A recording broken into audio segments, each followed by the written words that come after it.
Chapter का नाम है इंडेक्स नंबर। ठीक है। इंडेक्स नंबर से हम लोग क्या कैलकुलेट करते हैं? इंडेक्स नंबर से हम लोग किसी भी कंट्री का इन्फ्लेशन देखते हैं। जैसे कि अगर इंडिया में ये जो बात होता है कि इस साल इन्फ्लेशन इंक्रीज हो गया है 2% से, ये कैसे कहते हैं वो लोग कि इंडिया में इन्फ्लेशन आ गया है, इन्फ्लेशन इंक्रीज हो रहा है, महंगाई बढ़ रहा है, ये कैसे कहते हैं? तो इसके लिए इंडेक्स नंबर वो लोग यूज करते हैं। इंडेक्स नंबर वो लोग यूज करके पता करते हैं कि इन्फ्लेशन आ रहा है। अब इसके ऊपर पहले तो हम थोड़ा सा सम करवाते हैं, फिर थ्योरी करते हैं, वरना ये इसका थ्योरी क्लियर नहीं होगा। ठीक है। तो पहले लिख लो इसमें कितना टाइप का सम आएगा हम लोग का।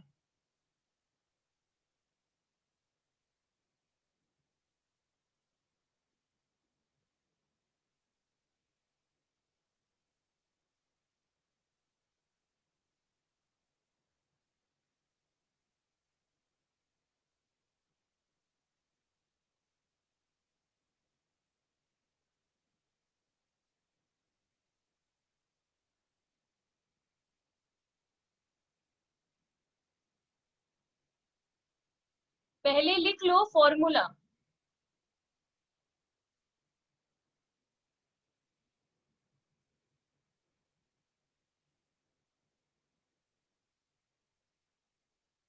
इसको कहते हैं लेस्पियस इंडेक्स।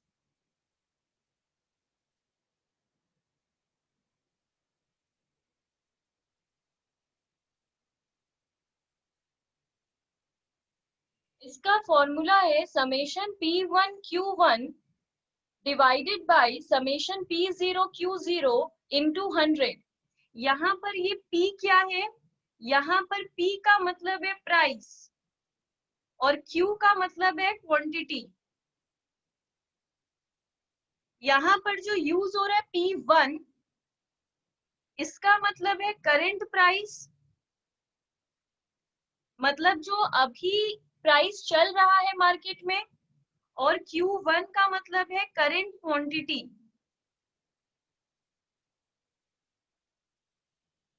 P0 का मतलब है बेस ईयर प्राइस और Q0 का मतलब है बेस ईयर क्वांटिटी।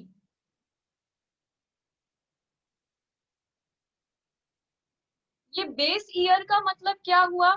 देखो, जब भी हम लोग महंगाई सोचते हैं तो कैसे बोलते हैं कि एक साल में तो महंगाई कितना बढ़ गया है। मतलब अगर ये लाइन हम लोग 2020 में बोल रहे हैं तो कंपेयर कहाँ से कर रहे हैं? 2019 से। जैसे जनरली हम लोग बोलते हैं कि पापा लोग के टाइम पे तो इतना महंगाई नहीं था, आज इतना महंगाई है, तो हम बोलेंगे कौन से ईयर से बात कर रहे हो? तो बोला जाएगा कि 1980 में तो इतना महंगाई नहीं होता था, 2020 में कितना महंगाई है। तो हम कौन से ईयर से कंपेयर कर रहे हैं? 1980 से। तो 1980 हुआ हम लोग का बेस ईयर। मतलब जिस ईयर से हम लोग कंपैरिजन कर रहे हैं उस ईयर को कहते हैं बेस ईयर। और करंट मतलब जो आज का टाइम है इसको कहते हैं करंट ईयर। तो जो आज का प्राइस है, सोचो, जो अनियन होता है, अनियन का 1980 में प्राइस हुआ करता था 1 kg अनियन का 20 रुपीज, और आज है 1 kg अनियन का 60 रुपीज। तो हम लोग का बेस ईयर प्राइस क्या हुआ? 20, क्योंकि वो उस टाइम का प्राइस है। करंट ईयर प्राइस कितना हुआ? 60, जो आज का प्राइस है। और क्वांटिटी यहाँ पे 1 ही है।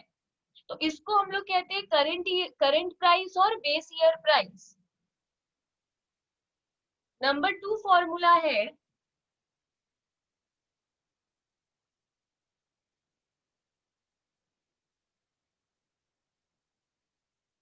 पास्चे इंडेक्स। ये लोग कौन थे? ये लोग स्टैटिस्टिक्स के ऊपर इंडेक्स नंबर में अपना अपना फॉर्मूला दिए थे। ये लोग एक पर्सन थे, अपने नाम पे ही इंडेक्स का नाम रखे हैं। ये भी एक पर्सन थे।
मैम हाँ,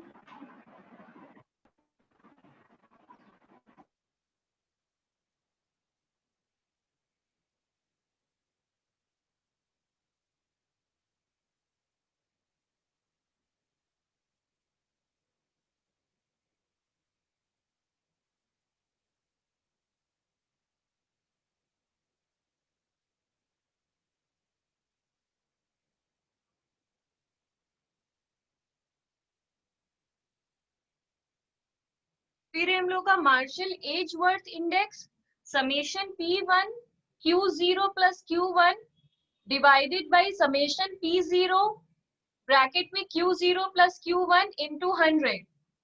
उसके बाद है नंबर 4 फिशर्स इंडेक्स। इसका क्या रहेगा? इसका हम लोग का जो लेस्पियस का फॉर्मूला रहेगा और पास्चे का फॉर्मूला रहेगा, दोनों ही मिक्स कर देंगे।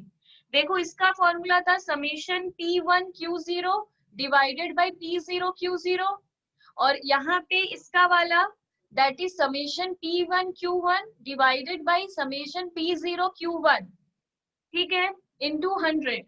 फिर है वेटेड एवरेज।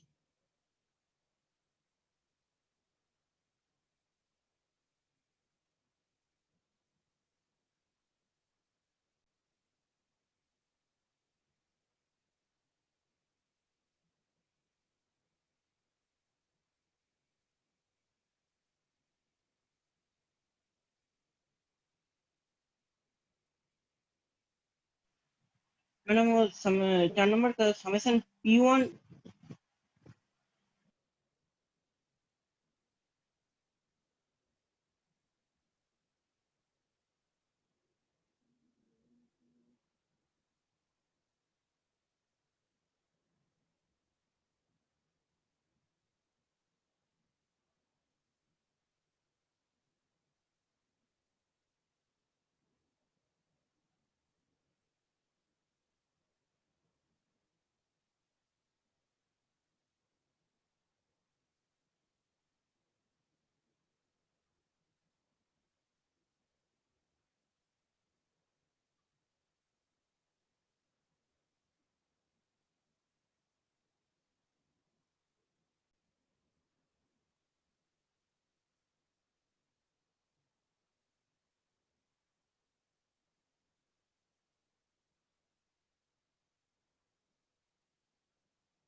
क्वेश्चन 1,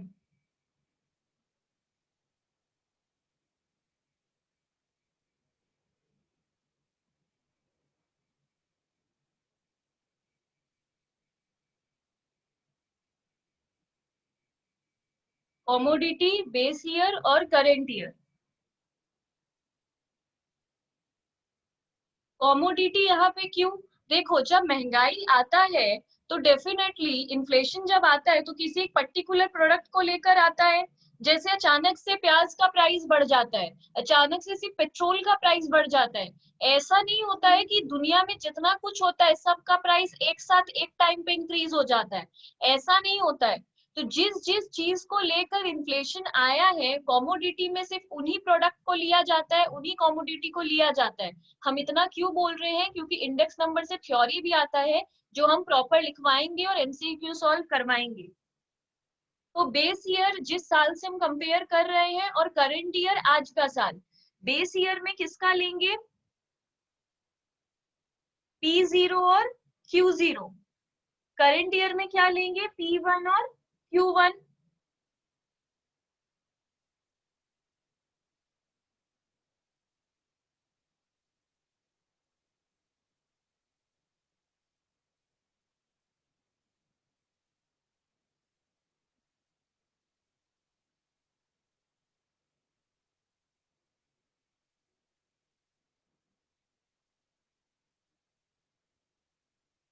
ठीक है, इससे कैलकुलेट करेंगे चार चीज।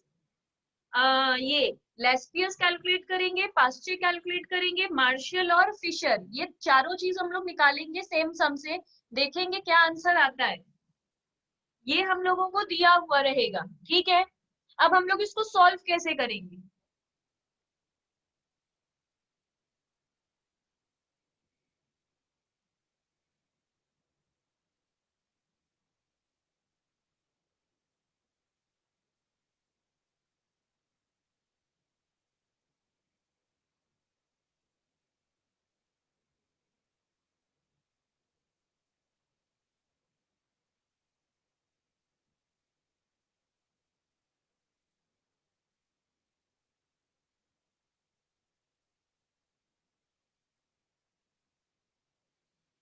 सबसे पहले कर रहे हैं लेस्पियस का, ठीक है।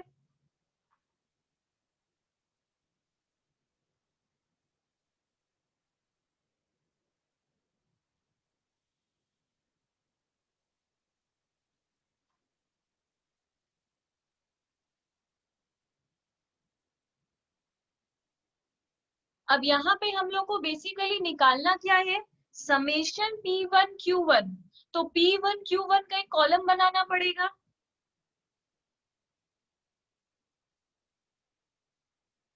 ठीक है।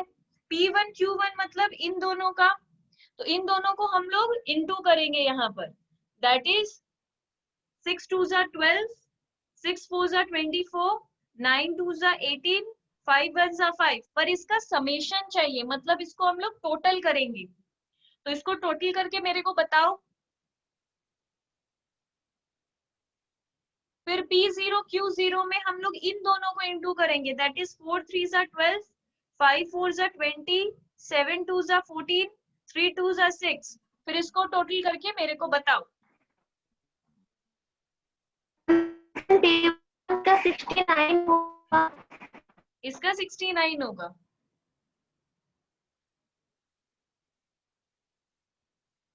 इसका 52। इसको इसमें पुट कर दो और आंसर निकालो।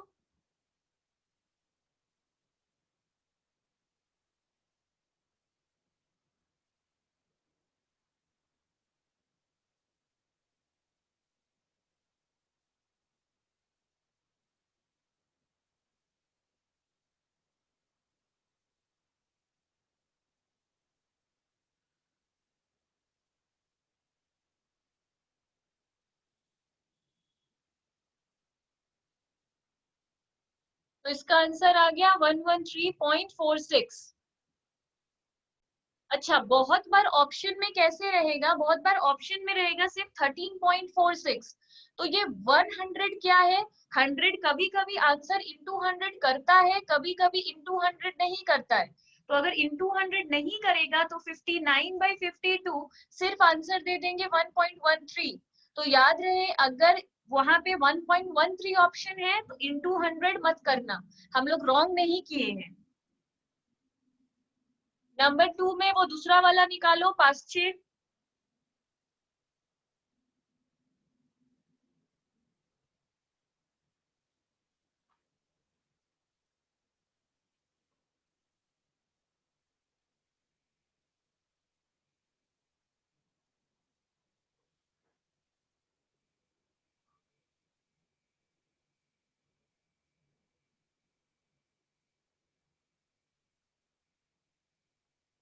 पर P0 Q1 का हम लोग के पास कोई कॉलम नहीं है, तो एक कॉलम बनाना पड़ेगा, P0 Q1, P0 और Q1। इन दोनों को इंटू करना पड़ेगा। तो 4 2 जा 8, 5 4 जा 20, 7 2 जा 14, 5 2 जा 10। अब इसको टोटल कर लेंगे।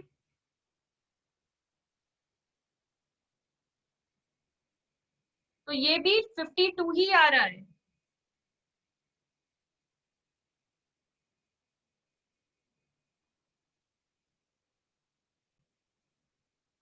उसके बाद मार्शल एजवर्थ,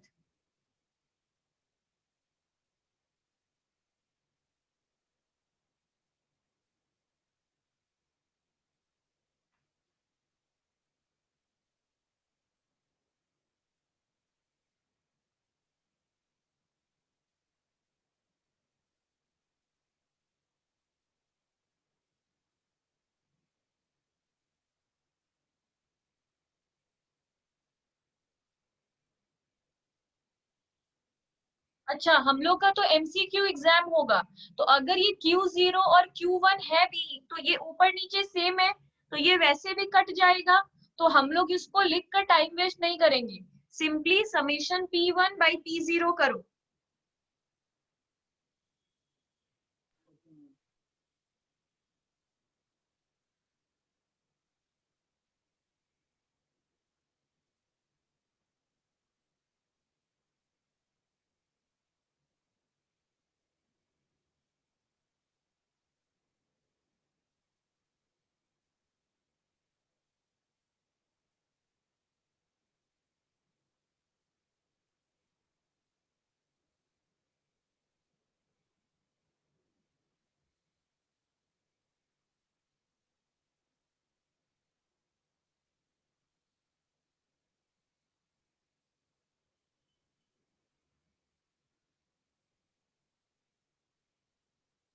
ठीक है, क्योंकि अगर Q0 और Q1 को प्लस करने में टाइम वेस्ट करेंगे भी तो भी ये ऊपर नीचे कट जाएगा और टाइम वेस्ट होगा, इसलिए इसको लिखेंगे ही नहीं, सिंपली हम लोग का एमसीक्यू है 122.22 आ जाएगा। लास्ट है फिशर्स।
जब इंडेक्स नंबर इतना अच्छा है, इन्फ्लेशन कैलकुलेट कर लेता है, पर इसके लिए हम लोगों का कुछ प्रॉब्लम भी है। मतलब इंडेक्स नंबर में हम लोगों का कुछ प्रॉब्लम है जिससे इंडेक्स नंबर हम लोग हर वक्त यूज नहीं करते हैं। तो इसका प्रॉब्लम क्या है? देखो, सबसे पहला चीज है कि बेस ईयर डिसाइड करना। हम लोग ये कैसे, मतलब तुम सोचो, अगर हम बात कर रहे हैं 2020 को कंपेयर कर रहे हैं 1980 से, कि 1980 से तो 2020 में इतना महंगाई आ गया है। पर अगर सोचो कि ज्योति ज्योतिमॉय बात कर रहा है 1990 से, ऋतिक बात कर रहा है 2000 से, दिया बात कर रही है 2010 से, तो सबका आंसर तो अलग अलग निकलेगा, क्योंकि हम बात कर रहे हैं तब के महंगाई का, कोई और बात कर रहा है कोई और ईयर को महंगाई को लेकर। तो प्रैक्टिकली ये बेस ईयर डिसाइड करना बहुत डिफिकल्ट जॉब है। दूसरा बात, बेस ईयर इसमें जो लेते हैं वो हमेशा एक नॉर्मल ईयर होना चाहिए। नॉर्मल ईयर से क्या मतलब है? जैसे 2020 को कभी नहीं ले सकते, क्यों? क्योंकि ये ईयर बहुत अलग है, कोरोना ये सब आया है।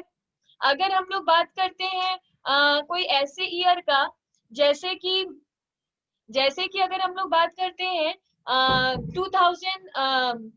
2012 का, 2012 के नवंबर में बॉम्ब ब्लास्ट हुआ था। तो जिस ईयर बॉम्ब ब्लास्ट होता है या इंडिया का मेजर वॉर होता है चाइना के साथ या पाकिस्तान के साथ, या फिर इंडिया में किसी ईयर जैसे 2017 में उड़ीसा में बाढ़ आया था, तो इस तरीके के कोई भी ईयर को हम लोग कंसिडर नहीं करेंगे। जिस ईयर में कुछ भी हुआ हो मेजर कंट्री में, तो उस ईयर को नहीं लिया जाता है। तो बेस ईयर सेलेक्ट करना बहुत डिफिकल्ट जॉब है। मतलब एक ऐसा बेस ईयर लेना जिस ईयर पूरे इंडिया में कुछ नहीं हुआ है, ये बहुत टफ है। कि जिस साल पूरे इंडिया में किसी स्टेट में कुछ बुरा ना हुआ हो, जैसे प्राइम मिनिस्टर का जिस साल इलेक्शन होता है वो साल नहीं ले सकते। तो ऐसे ऐसे करके वो सब बेस ईयर नहीं ले सकते। तो ये सब प्रॉब्लम होता है कि बेस ईयर सेलेक्ट करना। तो पहला है सिलेक्शन ऑफ बेस ईयर।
तो ये याद रखना है। नंबर 2 क्या है?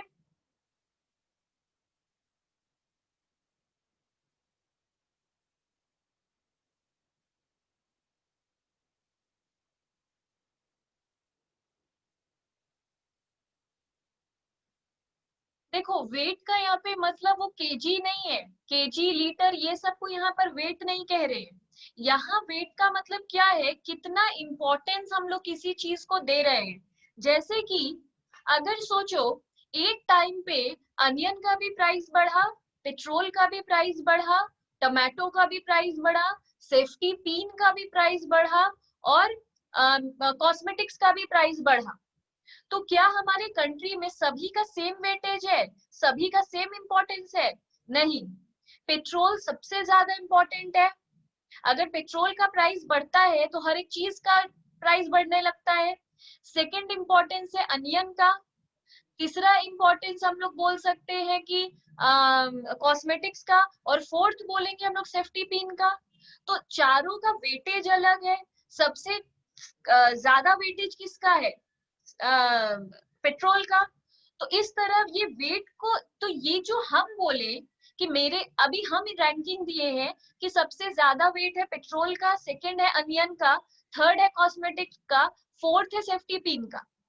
पर सोचो कि कोई और इसको रैंकिंग दे रहा है तो वो कैसे देगा? बोलेगा प्याज है नंबर 1 पे, पेट्रोल को नंबर 2, कॉस्मेटिक नंबर 3 और सेफ्टी पिन नंबर 4। जिन लोगों का सिलाई कढ़ाई का कंपनी है उन लोगों के लिए तो सेफ्टी पिन कॉस्मेटिक से ज्यादा इंपॉर्टेंस है। तो वो नंबर 3 दे देगा सेफ्टी पिन को और नंबर 4 दे देगा कॉस्मेटिक्स को। तो ये हर इंसान के लिए ये जो वेट देता है, रैंकिंग देता है, वो अलग अलग रैंकिंग होता है। तो ये वेट सेलेक्ट करना बहुत डिफिकल्ट है कि कौन सा चीज कितना इंपॉर्टेंट है, क्योंकि अलग अलग लोगों के लिए अलग अलग चीज इंपॉर्टेंट है। तो ये सिलेक्शन ऑफ वेट भी इम्पोर्टेंट है। मैम एक नंबर का लास्ट लाइन बोलो ना। इसके बाद सिलेक्शन ऑफ वेट में लिख लो importance given to different commodities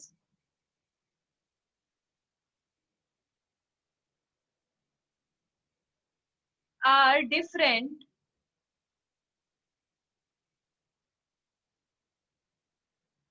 comma person to person कौन किसको कैसा इंपॉर्टेंस देता है कमोडिटी का, ये पर्सन टू पर्सन वैरी करता है।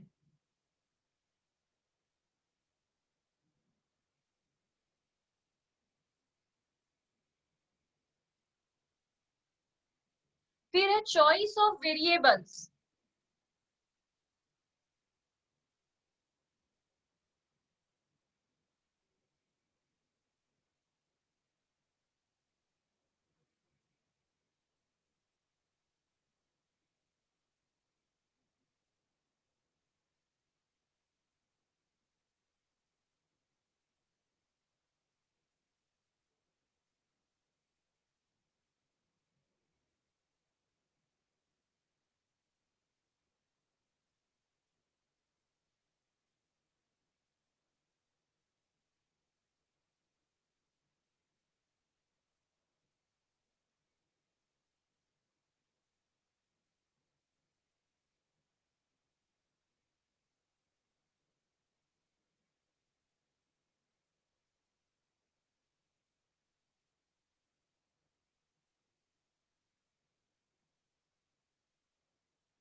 अब देखो क्या प्रॉब्लम आता है, हम लोग ये जो प्राइस लेते हैं इंडेक्स नंबर में, ये सबको पता है सिर्फ प्राइस और क्वांटिटी से ही काम करते हैं।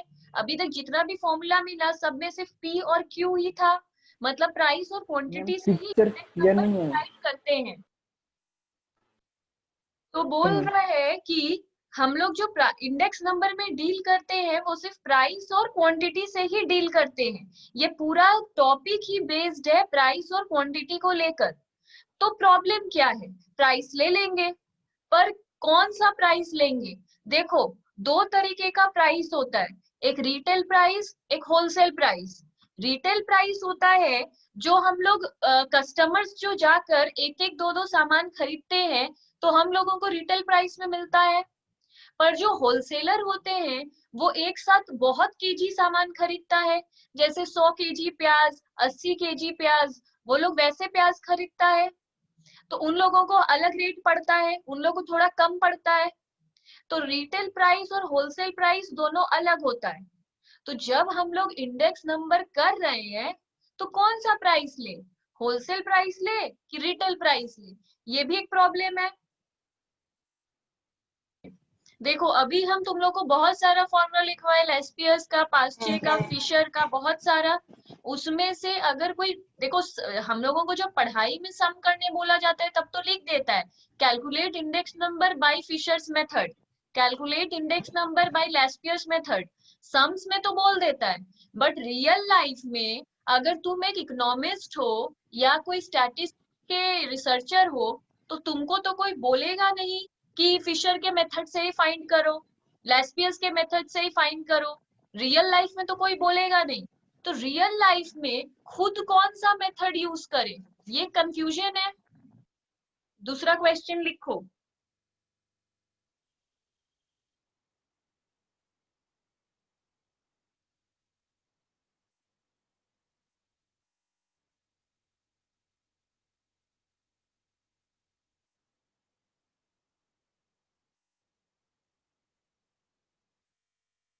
पांच साल का हम लोग के पास डेटा है, 2000, 2001, 2002, 2003, 2004।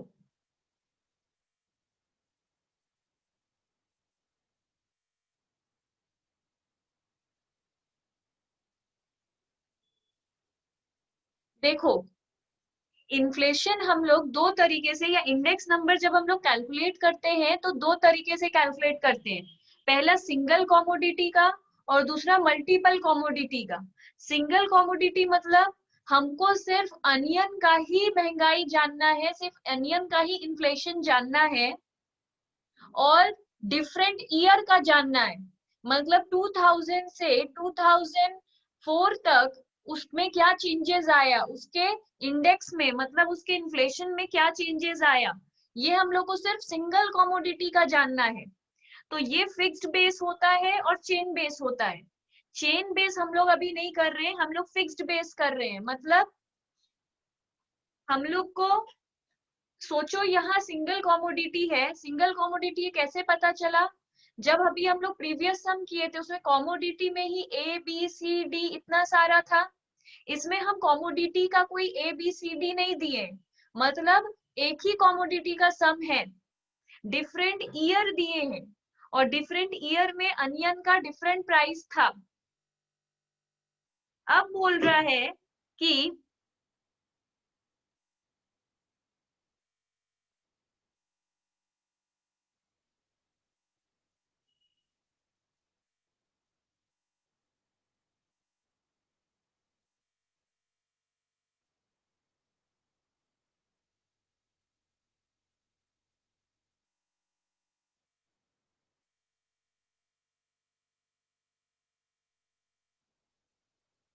मेरे को क्लियरली लिख दिया है find index number for all the year, सारे ईयर का ही निकालो विथ 2000 एज बेस।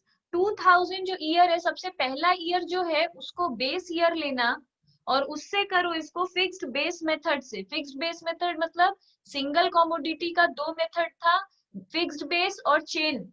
हम लोग कर रहे हैं फिक्स्ड बेस क्योंकि सम बोल रहा है उसको फिक्स्ड बेस से करो। इतना हमें क्वेश्चन पेपर में दिया हुआ रहेगा, तो हम लोग को करना क्या है, इसको जो दिया हुआ है उसको हम लोग ले लेते हैं P1, जो दिया हुआ है उसको ले लेते हैं हमेशा P1। तो यहाँ पे साइड में निकालेंगे इंडेक्स नंबर। इंडेक्स नंबर का फॉर्मूला क्या है? P1 बाई P0 इंटू 100, ये इंडेक्स नंबर का फॉर्मूला है। तो पहला साल का क्या रहेगा? 20 बाई 20 इंटू 100, दैट इज 100। क्यों? अभी हम बोले बेस ईयर को हमेशा 100 लिया जाता है। मेरा एक नोट है, उस नोट को देखो। अब हम जो भी चीज लिखवाए हैं उसको हम एक्सप्लेन कर रहे हैं।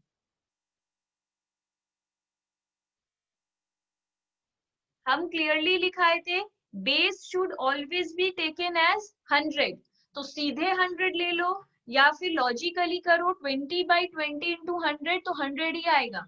मतलब बेस ईयर का इंडेक्स नंबर हमेशा 100 ही होता है। दूसरा कैसे होगा? हम लोगों का अभी करंट ईयर कितना है? 25। बेस ईयर से इसको कंपेयर करने बोला है, क्लियर बोला है बेस से सम को करो, मतलब बेस प्राइस क्या है? 20 इंटू 100, तो कितना आएगा? 125। फिर हम लोग को क्या लेंगे? 30। 30 में हम लोग का बेस प्राइस क्या है? 20, तो नीचे लेंगे 20 इंटू 100, दैट इज 150।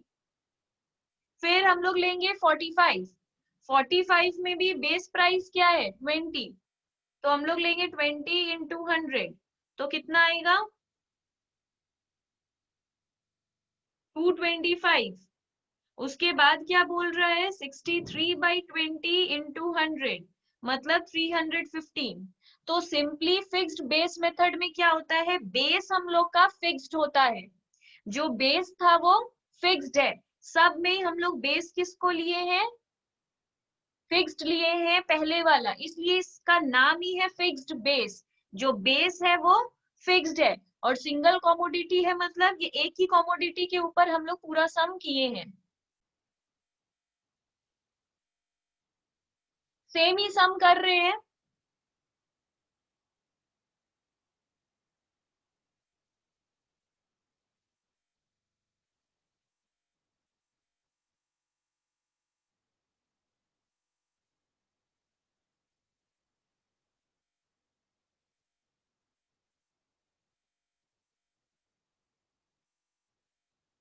सेम सम को ही हम दिखा रहे हैं कैसे किया जाता है।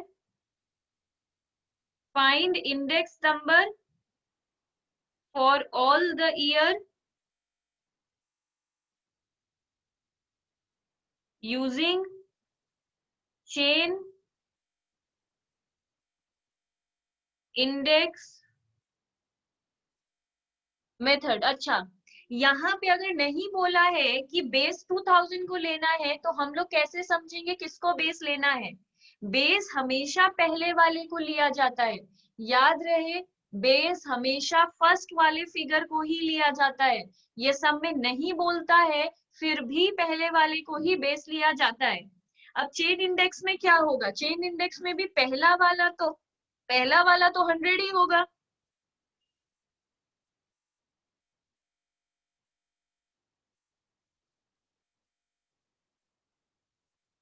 फॉर्मूला सेम है, फॉर्मूला में कोई डिफरेंस नहीं है। और पहला वाला तो 20/20 इंटू 100 दैट इज 100 ही होगा, इसमें कुछ सोचने का नहीं है। बट अभी जो नेक्स्ट है उसमें 25/20 मतलब current year divided by base into 100, तो कितना आएगा 125। अब देखो यहाँ क्या है 30, इसमें बेस फिक्स्ड नहीं है कि हम लोग 20 ले लेंगे, हम लोग सिर्फ इसका पहला वाला लेंगे। मतलब 2002 के लिए बेस क्या है, फिर इसका प्रीवियस वाला मतलब 25 इंटू 100 दैट इज 120। फिर 45 के लिए इसका पुराना ईयर क्या है 30, तो लेंगे 30 इंटू 100।